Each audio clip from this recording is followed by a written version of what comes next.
Hey everyone, thanks for joining us. We are here on the One Cause, Many Voices, editing and contributing to anthologies, Black anthologies. And I have with me today for this conversation, Patrice Caldwell, who edited A Phoenix First Must Burn, 16 stories of Black girl magic, resistance, and hope.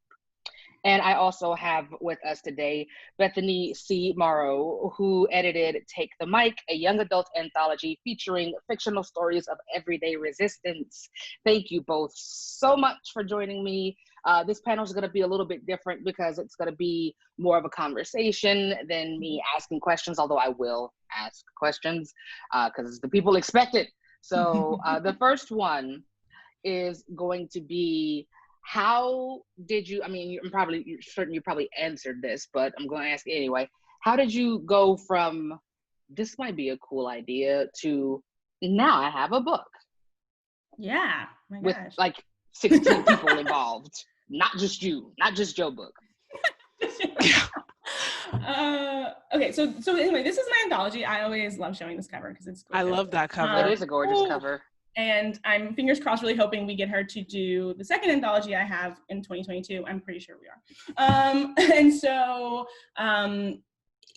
basically I was an editor in 2018.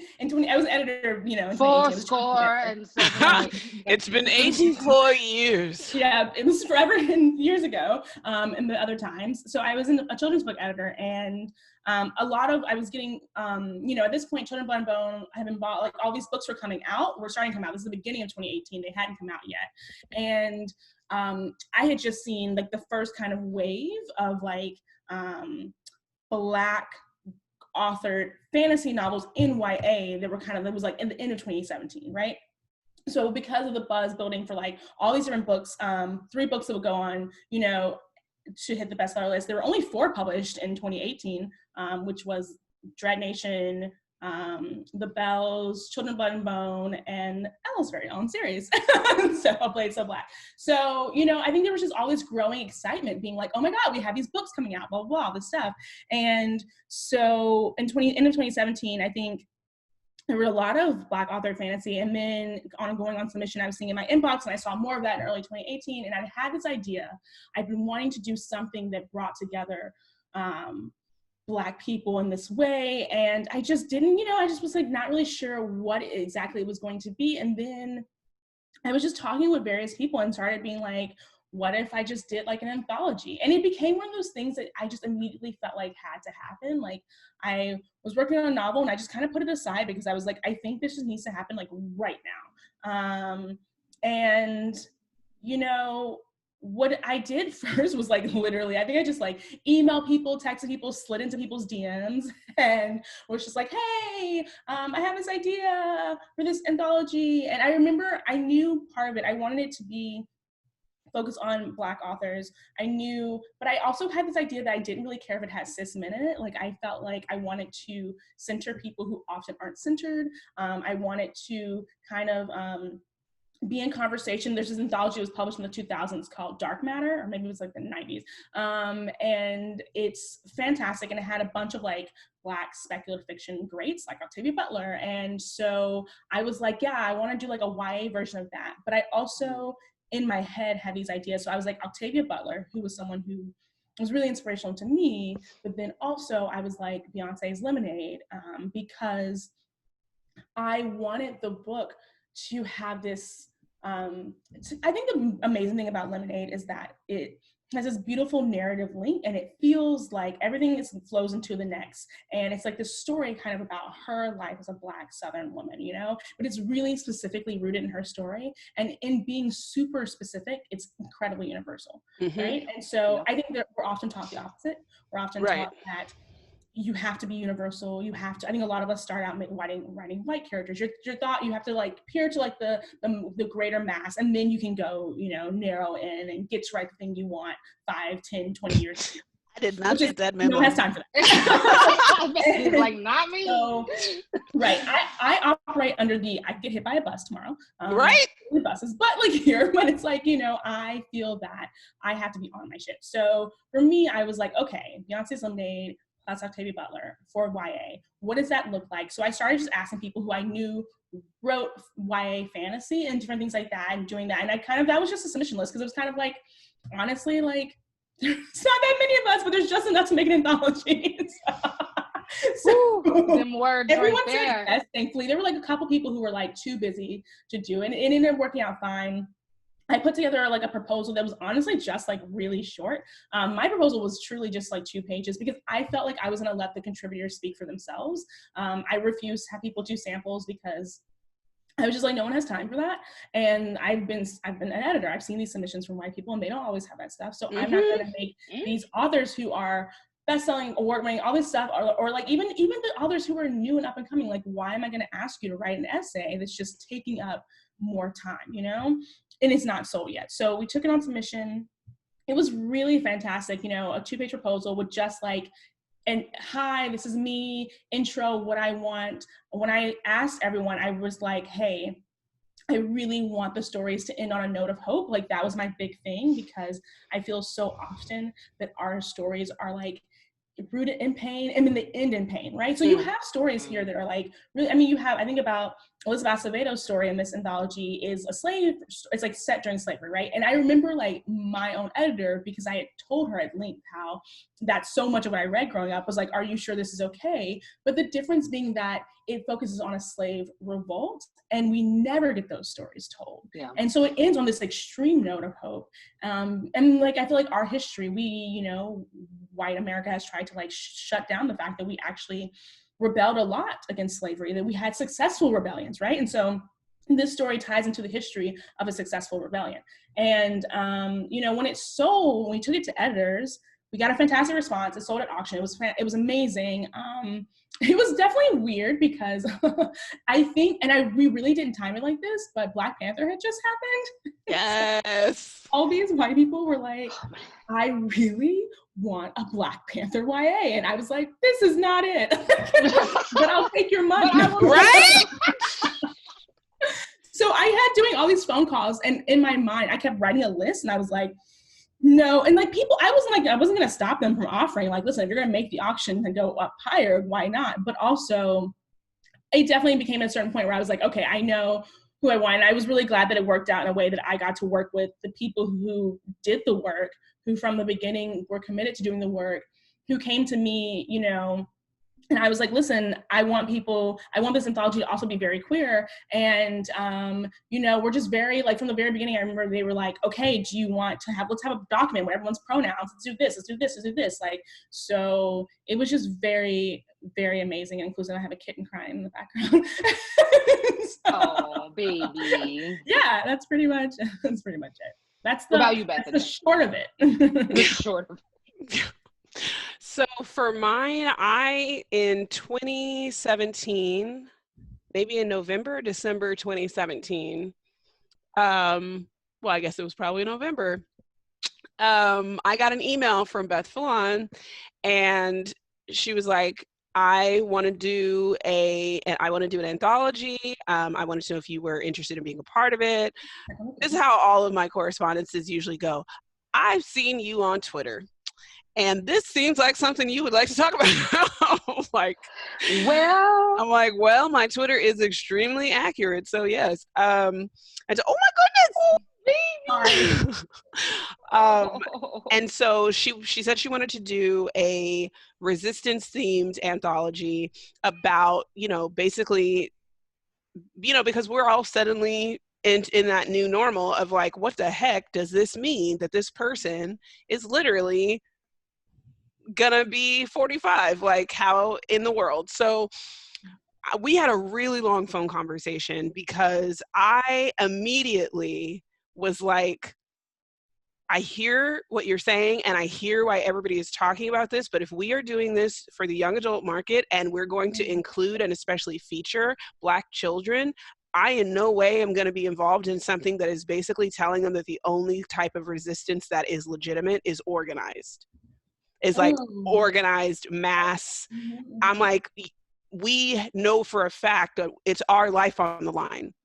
Yep. When we go to protest, when we do anything, when we go to sleep, when we go to, sit in our car, when we go to anything, is a life and death situation for us. So we had a real long phone conversation where I was like, here's why this is not it.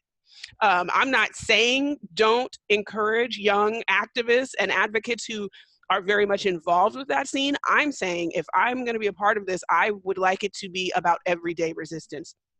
Because we are doing revolution and resistance on a daily interpersonal level. Yes, I love that. And that's not something I'm going to overlook. And I feel like it gave it a lot greater purpose and like focus that people could understand what we were doing, because it was like, okay, this is going to be really just everyday resistance. And even in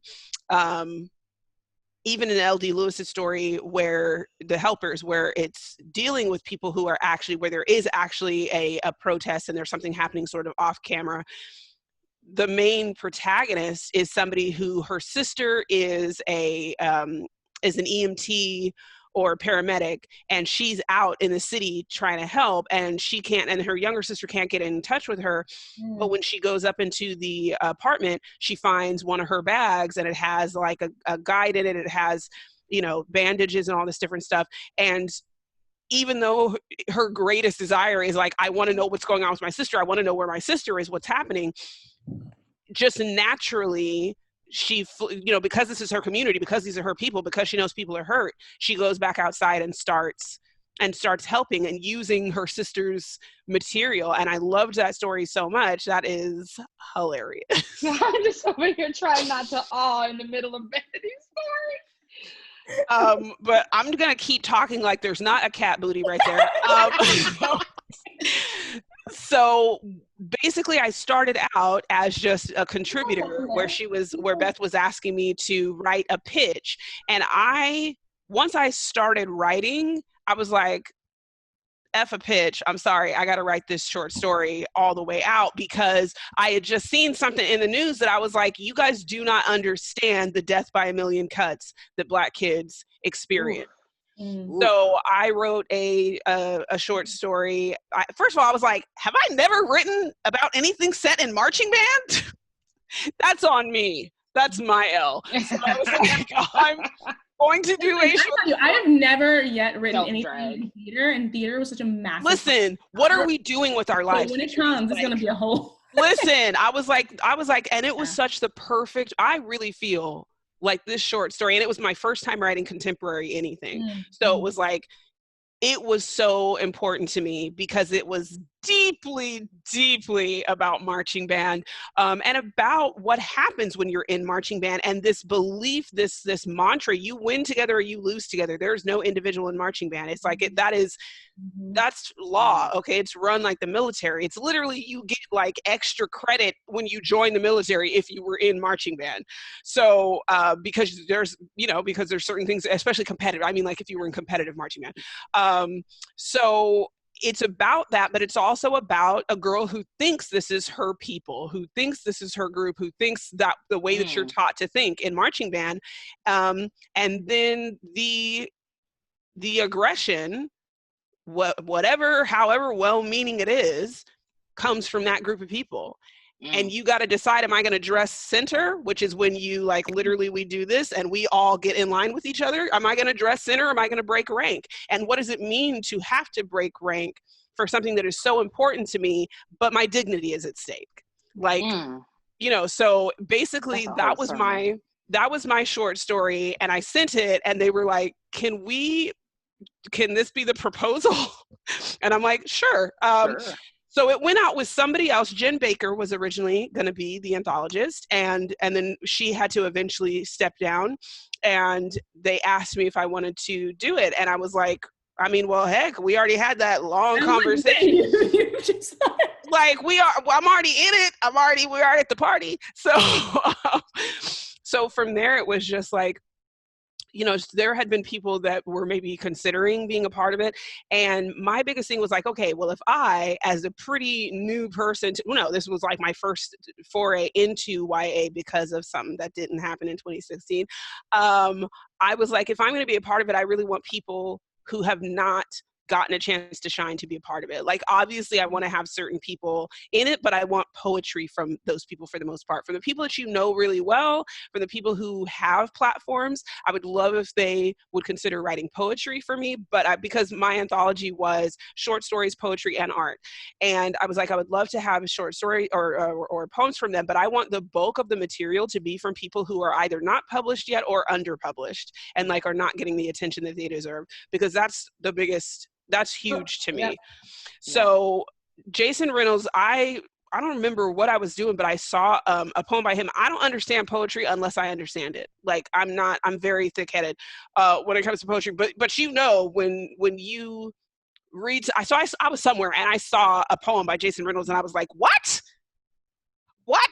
Like, you're doing this too? Like, what, are you out of here? I was like, please. He started out doing poetry. I was like, why have I never seen, and it blew my mind. I was like, this is fire. And I was like, can I please have a poem? Just kidding. Can I have two? And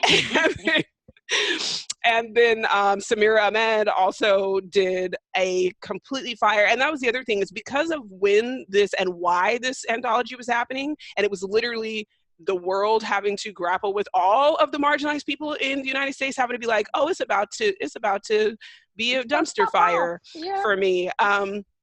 So it was really important to, and I don't, Black people have heard a lot of times, it's going to take time, wait your turn, blah, blah. And I was like, now listen, I'm nobody's mule, but if I'm at the helm and I decide we're not taking turns, like I decide we're all doing this at the same time, like I decide I'm not worried about somebody saying there's too many different, what are you doing? There's too many different identities or perspectives or whatever. I was like, nope, I want it all. I want Laura Silverman. I want Ray. I'm going to mess up their last name because I've never, and we did a pronunciation guide too. That again is on me. But, a non-binary student who is in a gay and lesbian alliance at their high school, and what it is like to be specifically non-binary or trans in those settings and still be talked over. And I mean, we were like, this is going to be so real. We're not doing 101. We're doing like what it is really like. What are all of the ways that all of the things that we have to deal with? And a lot of them were inspired by real life situations. Shamila Saeed Mendez was on the timeline talking about something that happened. And it was so, it broke my heart so much. And I did slide into her DM and be like, and only because we were already cool. Okay. But I was like, would you be willing to write that as a YA story? Because that people really be thinking this stuff doesn't happen in real life. That it doesn't happen. That like people will really act like this is not our day-to-day existence. And there were just so many stories like that, that I was like, this is what it's like to be non-white, non-cis, in this society and know who's about to take office. Yeah. And how do we in our everyday life say, I have boundaries. I'm drawing these boundaries. I will cut people out. Like, this is about my dignity. This is about my mental health. This is about, just telling kids, giving kids permission to be like, nah, not in my circle. No. I'm not dealing with this out there and in here. And in here. Right. Yeah. So it was like, no, this isn't a call to arms, go risk your life. If that's not your jam. This is literally, I know you're already doing it. I know you're already dealing with this stuff. And this is a series of true, if fiction, true stories of the things that we go through and the ways in that moment that, because every single one of us, no matter how strong-willed we are, can think back to a time in as teenagers especially, where somebody said something and we weighed the outcome and decided that giggling or just sort of letting it play was easier than whatever the alternative would have been to say, wait a minute, what? And safer in some regard. And a lot of times safer. And so I'm like, a lot of us have stay in the space, like, you know, like you have to stay. And I don't mean like safer. And that's the thing is we live there, right? So it's like we're constantly being asked to sacrifice and sacrifice and sacrifice and sacrifice. And the only thing at stake for a cisgender white person in that situation is their feelings and their pride. And what you don't understand. I didn't mean safe as in it's safer for my reputation. It's no, safer like for literally, my feelings. Like it's safer for me as a whole person. Like I could be in danger for speaking up, especially being the only one. I could be in danger of being expelled. I could lose my education. I could lose my position. I could lose the things that my parents have sacrificed and everything to even give me. It's like there's so much at stake for us all the time. And I'm tired of people acting like all kids are having the same experience, because that's just not the case. So I was really, really, really passionate about it. And I knew because of the names that I was choosing that maybe, and particularly having book ended with an Indigenous author, and telling multiple narratives and allowing her to tell multiple narratives, is like, you're not getting one story, you're not getting one type of story. And I knew that this is literally an anthology. This ain't an anthology for a list. This ain't an anthology for an award. This is an anthology for the kids that we're writing for the purpose of for the purpose of literally talking to these children. And I'm really proud that it has found its place in libraries and in classrooms, because that is what it's for. But I do love any feedback that we've gotten or that I've seen, because people want to tag you in stuff that I'm like, baby, I would have never known.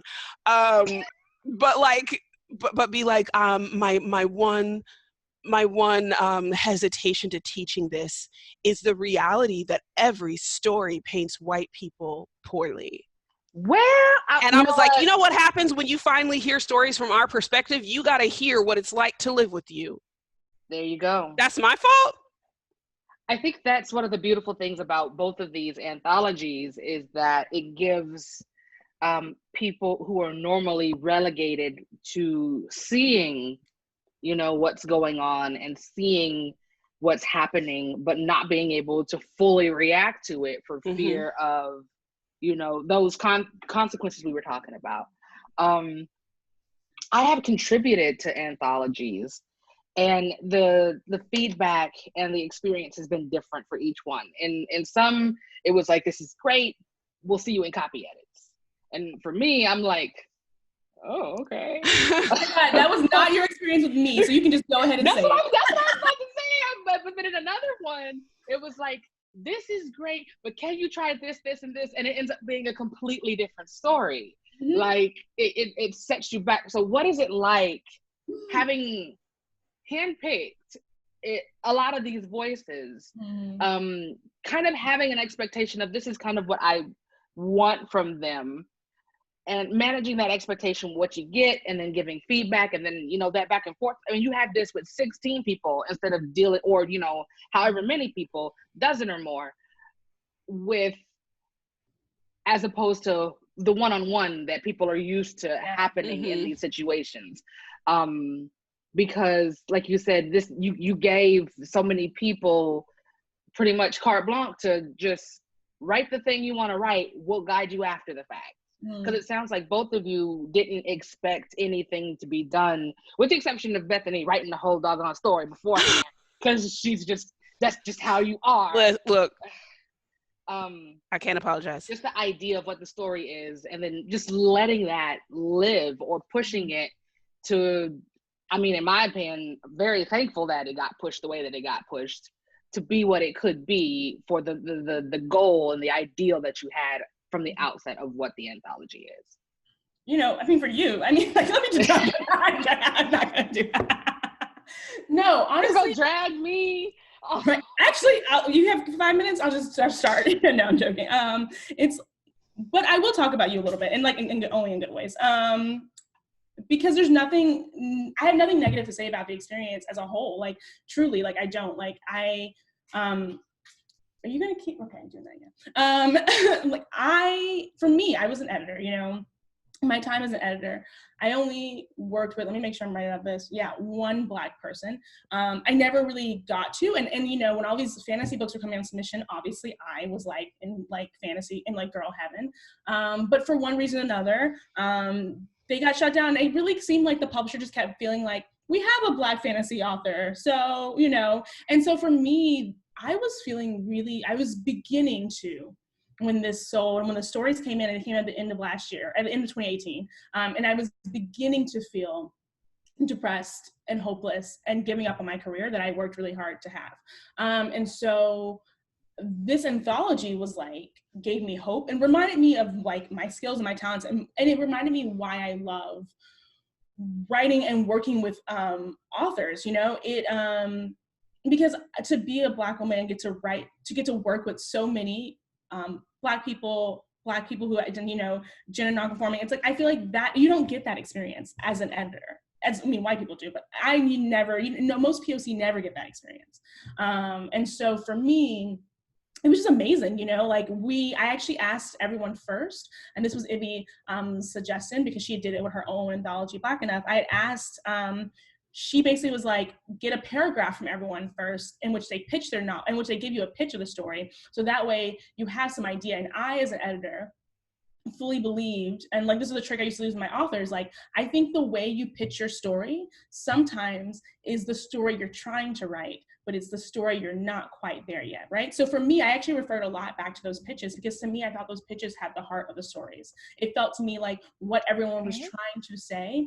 And so when I looked at your story and I saw the pitch, I was like, okay.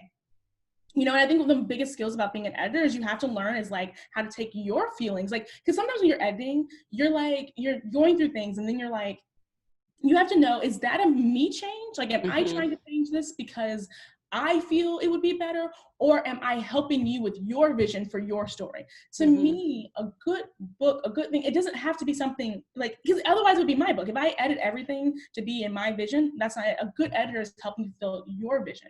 I'm helping you get your vision to like the absolute best it could be. So that's what I was trying to do with the stories. You know, I feel like each of you had your own vision for your story. And I was like, okay, how can I help you further that vision? In your case, your paragraph was saying one thing. It said a lot about power, if I remember correctly, and like owning that power. And then I think it was just making sure we got it there, you know? And I remember you turned it, the revisions in, Kendra and I read it and I was like, oh my God, this is like so different, but like, this is it. Like it's that moment of reading something and being like, yes, sometimes you read a thing and something's missing and you don't quite know what it is. And so as an editor, all I can do is walk you through my feelings. That's what I try to do. When I struggle with edits, I try to line by line or with an edit letter, walk people through how I felt as the reader and what the things I felt were missing. And then I always open up the conversation. I'm like, okay, you know, we can talk about this. And I felt like you saw that and you were like, okay, great. Like this is, and you came back and I was like, this is the story. And, you know, I'm somebody who reviewed the anthology. I feel really lucky. We got a lot of fantastic reviews. And one of the reviews I love the most, I mean, I will say I always notice the difference between people who review it who are white and people who are Black. That's all. The difference is very. I think we all know. But one of the reviews I really loved said something about how we took characters who are normally sidekicks and characters who are normally monsters and made them heroines. And I never thought of an anthology like this. I mean, the sidekick part kind of, but the fact that like a lot of us are dealing with witches and like, or dealing with like magical creatures in these different ways, and creatures that are sometimes hunted or are the villain, and we took them and we centered them and we made them Black girls. So, and I love that, you know, I love it when fantasy isn't just an allegory. You know, I love it when fantasy is like, here is race. Right. And also, like, instead of just everything being like, oh, they're definitely talking about like racism. It's like, no, just have a Black person. Just do it. Just do it. Right. So every story was like, there are Black people. And also like, I'm dealing with like systematic oppression. Like, and it's like, I'm like, yes, thank you. Because like, you can tell the same story, but you don't have to like, you could have like, you know, white characters and be like, oh, they're definitely talking about like, you know, queer rights. It's like, well, just talk about queer rights, you know? Right. And so what is stopping you? Yeah, it was amazing to edit these stories because I felt like for me, it's a conversation, right? It's like the conversation was, you sent me your paragraph. I sent you some notes on the paragraph. Maybe it was like, or it was like, you know, blah, blah, here's some initial thoughts. You went and wrote it. You sent it back to me. And then I read it. And then like my editor, then Kendra read it. And then we had a conversation. And then we had a conversation with you, which were the edits we sent back. You sent a revision back. I did a lot of rounds of edits because I'm an editor. You know, I felt like, I mean, honestly, I did a lot of rounds of revision because I was having a lot of fun. But then also, this anthology was a lead title at Penguin. And I think I'm not stupid because I work in this industry. And there's a lot of pressure, you know? Mm-hmm. I definitely felt this pressure of, if I fuck this up, how will this affect other Black people? Because I've seen it happen. And so I think I was like, I gave 2020% because I felt like, you know, I remember like Danielle, we did multiple rounds of her story, and her story was really strong. There were just little things that she was trying to do, all these structural things so it was more like structural edits. And I remember like she sent me this email. She was like, "Can I be done now?" And I was like, "Just one more time." And you know, and it took that kind of trust, because I don't think I could. I think it was like that trust where like everyone understood what I was saying. I wasn't critiquing you. I was saying I need this to be really strong, you know? And I think everyone trusted me enough to give me that one more time.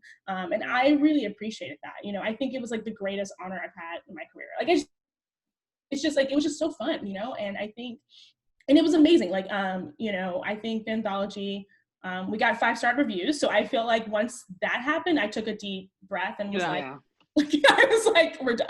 It's okay. All right, we did the thing, but I do feel that that's a big thing. I mean, this is kind of going off tangent. It's like, I feel that a lot of Black creators, that responsibility, amount of, yes. And I think and you know, at the same time, I was leaving my job as an editor, all these things. So like, I didn't even realize how much stress I was under and how it was affecting me physically. And I think people don't think about that, because how would they? It's just not their experience. Exactly. Like, us, when we publish, we're not thinking about ourselves. Like, first of all, you're thinking, because this is an anthology, right, of Black stuff. And I think what's great about it is that there's 16 stories. But there also was that moment where I was like, okay, I want to make sure, like you were talking about, I want to make sure I'm getting all these diversity of people within the Black experience, because we're not a monolith. You know, it's like, right. Also, I can't just go Latinx, Native. Like, you know, I don't want to just like pinpoint everyone. So that was tricky to be like, well, but also I was like, but on one hand, I kind of had to, because I wanted to like, I didn't want to not have anyone who's Black and Native. We know what it feels, but we know what it feels like to be carved out, exactly. So if I'm hearing all this about like, okay, there's going to be this amazing anthology about Black femmes, Black women, and then I look for myself and I'm not there either. I mean, we understand that burden because we have lived that burden, right? So it's like, you don't want to, if it is within my power to do, I'm going to look for it. And that's my responsibility. I'm going to go look for it. I definitely feel that. And I feel that, like, I even still think, honestly, I think I could have been better with disability like representation. Like I absolutely like after the fact I was like, oh well, it's too late. Like it was literally gone to print. But I mean, that's a big thing I have thought about, you know, going forward. But you know, I think, but then I also was like talking this about my editor, is amazing, and I was talking to her and she was just like, but you can't have the burden of doing everything as one Black person. I'm like, but that's spoiler alert. That is exactly what's expected. That's what we're supposed to do, right? And it was like, I'm glad to have someone say that to me, because right. But also it's hard because this industry stops. Yes. You don't let people. So I wondered, so I sold this book, right? And you know, my second thought, I sold this book in a big auction. My second thought was, will someone else get a chance to, or will they be like, well, we already gave it to right. Yeah, so like this is the one Black fantasy anthology. Do that. Like, well, and that's why I think that what usually happens is you get something and you stop criticizing the establishment. And if people are wondering why Black women don't do that, and if you're wondering why I could be waiting to get my sales numbers this week and still be dragging the New York Times, you don't make a docile nigga out of me. I'm sorry, I don't know if I can say that on your Juneteenth. I didn't even notice what you said because we're Black. It's Juneteenth. It's Juneteenth. It's It's Juneteenth. Juneteenth. We in Texas, this is Juneteenth. Anyway, I mean, but I was like, you don't make a docile body out of me. You don't give me anything, A, that I didn't earn, that I don't deserve, and B, you don't give me anything that shuts me up. So if that was your expectation. Well, Bethany, answer the actual question. Answer the actual question. Okay.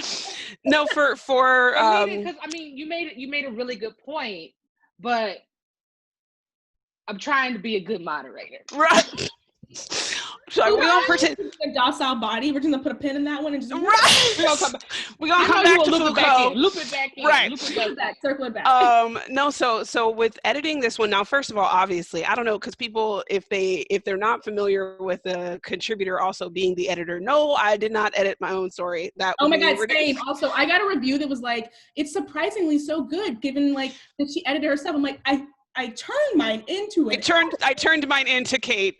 She was the editor. Well, anthologies do that. I've been wondering that because I'm like, do other anthologies based on the way that people responded to finding out that my story was in there, and also my story getting so much praise. Same. Then people were like, "Wow!" Because my expectation was that it's not good to edit yourself, and I was like, "But we didn't edit." No, like I literally got ourselves. Like, this was one of my favorite stories in the anthology. I'm so surprised because she edited herself, and I was like, "Is this a?" I did not. Backslap. Like, is this a backhanded compliment? What is this? No, because are you calling me articulate in my own anthology? Oh, so I turned in mine obviously to somebody else. Making that point.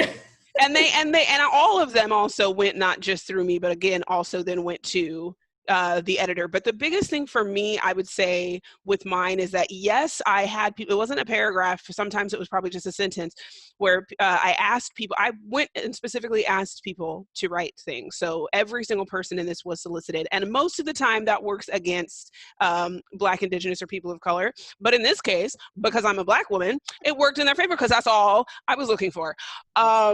So I went and asked people for stuff. I asked them what they would be potentially interested in.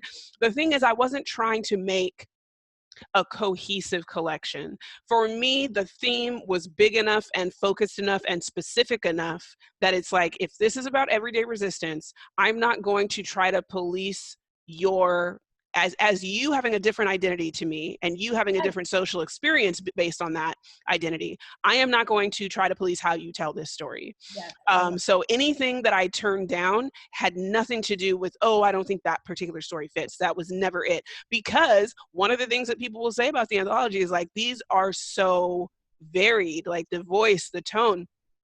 You have a lot of colloquialism, and then it goes into more lyrical stuff, and then it goes into, and it's like, because these are different people, and I did not want to ask all these disparate people to come together and then try to force them to all speak in the same language, or try to get them to all speak in the same pentameter. I don't think that's something, though. I will say that is something that I've noticed with reviews about white anthologies, and I think I've similarly with mine, and I'm like, but you can't get people who are different, right? Parts of Blackness, parts of yes. You can talk about a narrative link of struggle. You can if what you're going to do is chisel away at their actual identity and their actual voice.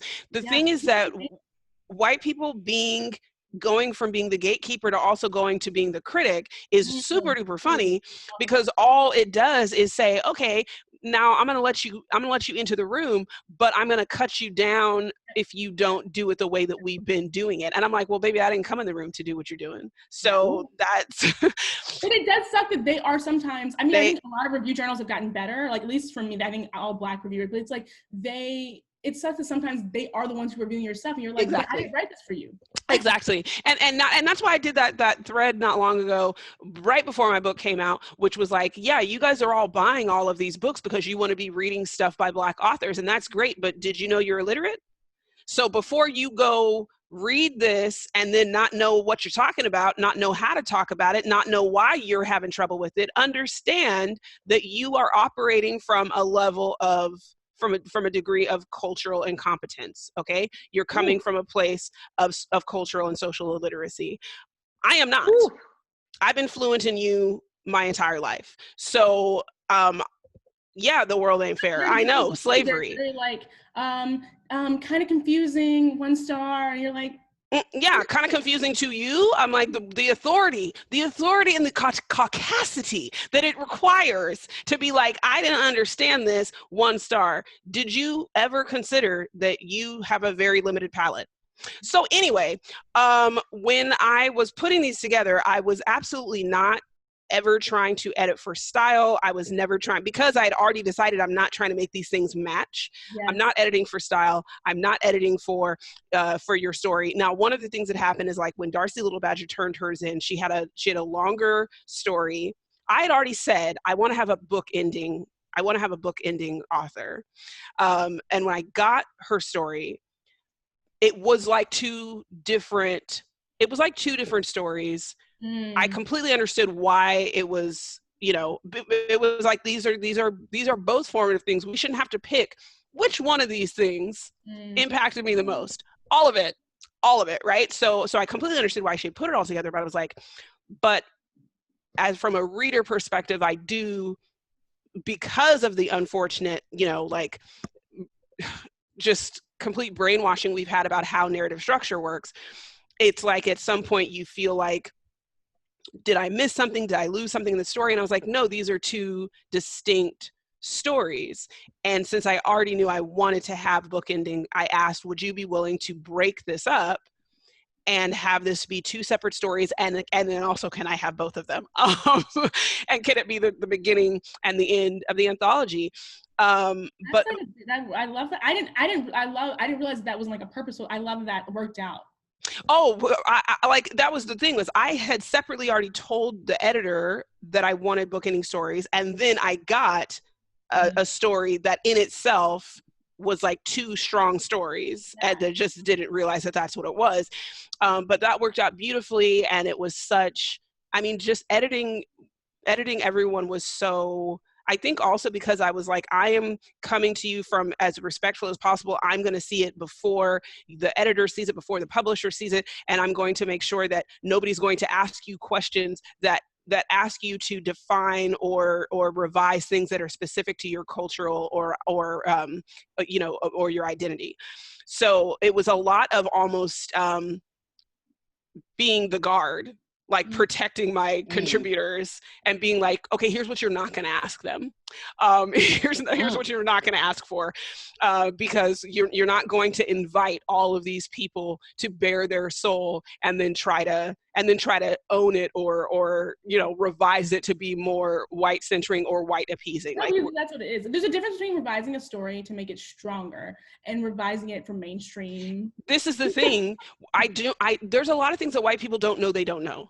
And one of them is they don't know the difference between editing for cultural competency and trying to make it where it's something they understand and identify with versus revising to make a story stronger. That's two different things, beloved. Like and then telling you you're bad at taking criticism. No, you're bad at giving it. Like because you don't know what you don't know.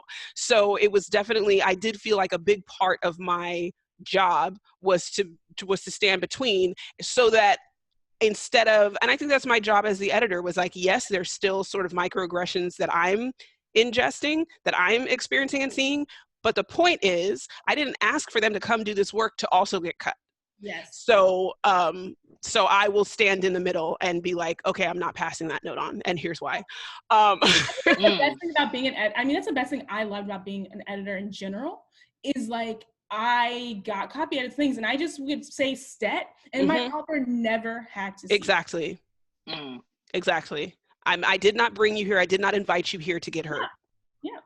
See, we could go on about how this is why we need more Black women in editing positions. 100%. Well, then you get all these white people who just like pass you the note, and you're like, why'd you send me the racist copy editing note? And you even left a note being like, I don't really agree with this. Well, now I'm fucked up. Then take it out. For messing me up. Take it out. Is that what you're there for? Right. Okay. Whew. Y'all, this has been a journey. But it's been a good journey. Like, I really enjoyed, like, I literally asked, I think, 3 questions, and then I just let y'all take it. And I don't know if that's what you're supposed to do as a moderator, but I was enjoying listening to it.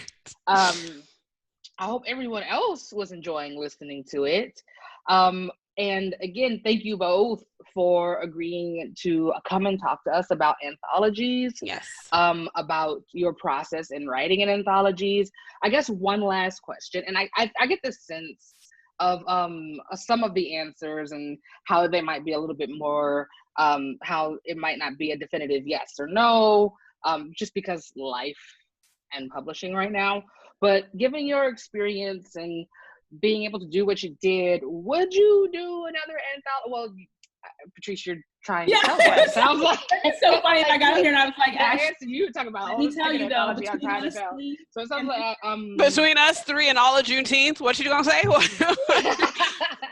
Like, would you do it again, or would you do it but take a different turn, like go a different route with a different theme, or you know, with a I don't know. I don't want to say like less heavy, because everything's so relevant and heavy right now. And like you were saying, everything that we do in our everyday life is resistance. But would you, if you got a chance to do another anthology again, blue skies, what would it be? Oh. And would you do it? My answer is and would you do it? Because I know sometimes it's like the way my schedule is set up. Yeah. I really liked it. And we can't talk about scheduling because I don't know if it will work for scheduling, but I definitely would do more anthologies. I really did enjoy that process. I think I would like, I mean, I keep seeing people saying like, oh, why don't we do like a magical school? What was this tweet? Let's do a magical school where each of the authors is a different character and and I was like, yeah, that sounds dope. Like something like that, where it's a building a world together sort of thing. Something that really speaks to our historical, oral storytelling tradition that comes down through the Black American and diaspora experience. I think something like that would be really fun. I think if I did do another one, I would love to do one that is specifically centering at least mostly Black women specifically, but we'll open it up and say Black people. But I do think I would like to do something like that, because I would like to build a world and a story together with some sisters. Yeah. No, I mean, I'm obviously doing one in 2022. It's a paranormal romance anthology. I think the backstory to this is important though. So I actually didn't want to do that. What happened was that what happened? I actually pitched doing a Phoenix volume 2, like a volume 2 of this anthology. Basically, like kind of Dark Matter, I've done multiple of them. I wanted to do like one with the next crop of YA authors. So in this anthology, I focus mainly, and a Phoenix First One's Burn, I focus mainly on, for the most part, with very few exceptions, on people who wrote sci-fi, fantasy, YA. And so the second one I wanted to do, grabbing more people who like at the time were doing like contemporary things like that, or just, and like, of course, getting more fancy people, because there are a lot more fantasy Black authors now. And I wanted to do a volume 2 basically with like the next crop and the next generation. And at the time, totally understand the answer. Penguin felt that it was just too soon given the numbers. And I actually didn't want to go wide with it because they had actually done a really good job. So they kind of were like, we really want to work with you again. Do you have any other anthology ideas? And because I'm a vampire nerd, the first thing that came to my mind was a paranormal romance. Like my short story in Phoenix is literally a paranormal romance. And so is another vampires, one. Yeah. Vampires, yeah, it's like a vampire romance. And so I was like, I want to do a paranormal romance anthology. It's not centering Black voices, but I will say that like, I think it's like 80% of everyone is queer. And so I feel like, even with a Phoenix First One's Burn, like I like doing that. Like I feel like oftentimes I was taught growing up, you have to choose between your two identities. And for me, I don't like choosing between being Black and queer. And so I really like the idea, like no one in the next anthology is white, cis, and straight. So like everyone is, if they're white, they're also queer. So it's like all these different things, and even then there are very few like white queer people. So I was really intentional about asking a variety of like intersectional identities to do the next anthology. And I'm very excited for it. I definitely still want to do Phoenix. I feel like Eternally Yours is like the anthology, the one that's coming out in 2022 is like the anthology of my fangirl heart, like my like vampire loving fangirl heart. I grew up reading so much paranormal romance. Okay, can I just really quickly, because I also believed that vampires were paranormal romance, but I now find that is publishing under contemporary fantasy. Oh, so the thing is, that's a publishing thing. So, I know, yeah. but I'm contemporary fantasy, so you're in my spot. Anyway, go ahead. That's a publishing thing. Like paranormal romance to me is just like the idea that like it centers a romance. Contemporary fantasy doesn't like center a romance. Exactly. Paranormal romance is what they originally published under, is all I'm going to say. And now suddenly here comes 2020. And I'm in slot number 4 because of, I'm in slot number 4 because of pomegranate porn, whatever that book is. Oh, right. I was like, oh. But I think I would love to do more stuff that centers Black people. He said, let me get there, Yes, I would love to see more. And I don't know the next Phoenix, if I did a Phoenix Launch, I don't know what it would look like, but I think that's what I would love to do. I don't know, maybe it is like, maybe it's more focused on like horror or something. I don't know. I want to do, I do like Black women horror. I'm going to pinpoint that. I don't want to take the idea. That's pretty dope. So you're just putting all the ideas out on the timeline. Well, I mean, honestly, it's not even the timeline. This is a video. This is a Twitter. Do you see? Everything is the timeline with Latrice. Anthologies take up a lot of time. They're really time intensive, So it's like, I don't know. It's like I'm saying this, but like I don't know. It takes a lot of time. What was you were saying something, Bethany? Nothing. Oh no, I just agreed. She's like, yeah, I disagree. Well, once again, thank you both. Oh, dear Lord, help me. Thank you both for these amazing stories, for introducing us to these stories, for introducing to stories that you will introduce, for introducing us to stories that you will introduce us to. I am a writer. She's wording so good. That you introduce us to. Y'all, Juneteenth Book Fest ain't like no other book fest. I'm gonna just put it that way. That's the note we gonna end on. And we'll see y'all later. Y'all have a good one. You too.